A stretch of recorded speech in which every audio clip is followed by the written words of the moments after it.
The following video is for informational purposes only. It is simply the opinion and experience of myself regarding solar. It is not meant to be investment or tax advice. I am not an electrician. I am not and have never been in the solar industry. I am not being compensated by anyone to promote any products. It is always best to consult an expert before making any decisions regarding investments, taxes, and solar. Are your electricity bills getting too high? Are you considering going solar? Hi, I'm Bill Corey. I'm a retired homeowner in Corpus Christi, Texas. What I want to do with this video is go through a list of questions you need to ask yourself and your solar representative before making the final decision to go solar. In subsequent videos, I want to talk about my system, the performance that it has, and some techniques that I use to control my consumption. But for now, let's go to the questions.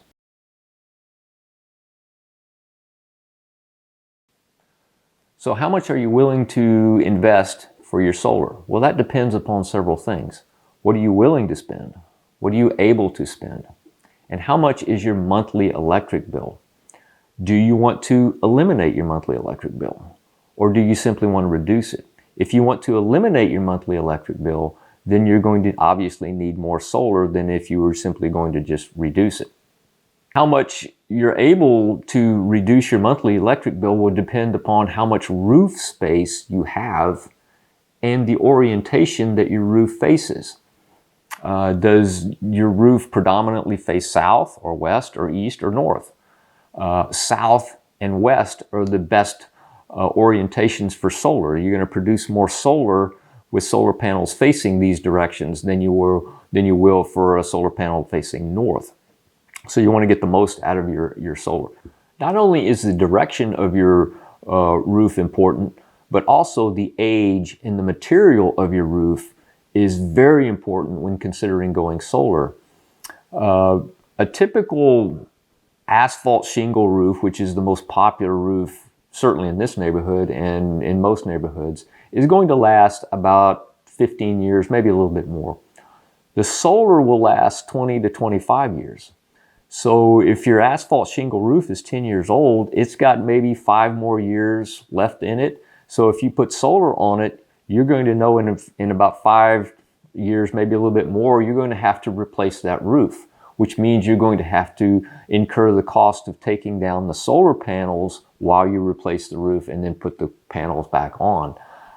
So consider the age of your roof and then consider the material of your roof. If it's possible for you to get a steel roof, a standing seam metal roof, that would be the ultimate, because if you get that, then you will never have to replace that roof.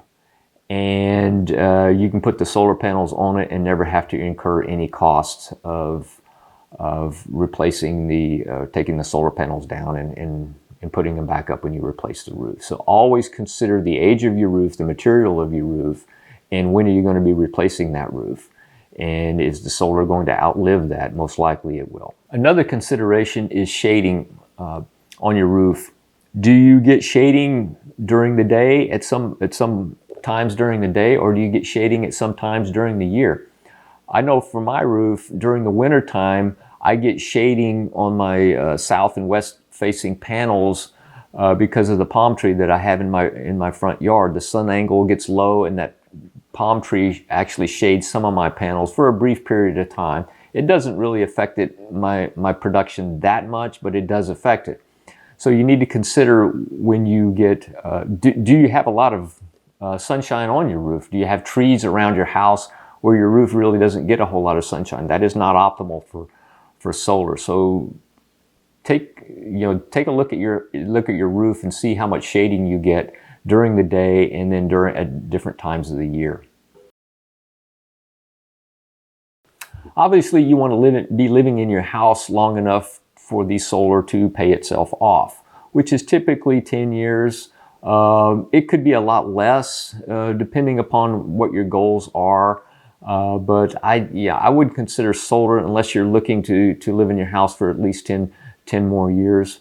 Hopefully it's the house you're going to be staying in for the rest of your life. Now, obviously, everyone's situation can change with emergencies and things like that. But you want to look at staying in your house for at least 10 years when you're looking to pay back your solar. With regard to the federal tax credit, they will not write you a check for 30% of the cost of your solar system. That's not how this credit works. You need to have taxable income to take advantage of this tax credit. Let's look at a website that will give you the details regarding this. I would encourage you to Google federal solar tax credit right here and then scroll down to this page right here, energy.gov, Homeowner's Guide to Federal Tax Credit for Solar, and click on that, and it will give you the information that you need regarding the solar tax credit. It goes into detail about it, and just about every question that you have about it will be answered right here. Your electric provider is very important when it comes to solar. There's a lot of solar plans out there, and really they can be categorized into two types of plans. There's capped plans and then there's uncapped plans. Now, a capped plan means they're going to cap the amount of solar you produce per month, and they're going to cap it at whatever you consume that month. So for example, let's say you consume 500 kilowatts in a month. Then the maximum amount of solar you're going to get credit for that month is 500 kilowatts, assuming that you produce that much. But let's assume that you've produced more than that. Let's say you've produced 600 kilowatts. You're not going to get credit for that if you're on a capped plan. And so if you produce a lot of solar, if you overproduce every month, you want a plan that is uncapped so you can get credit for it.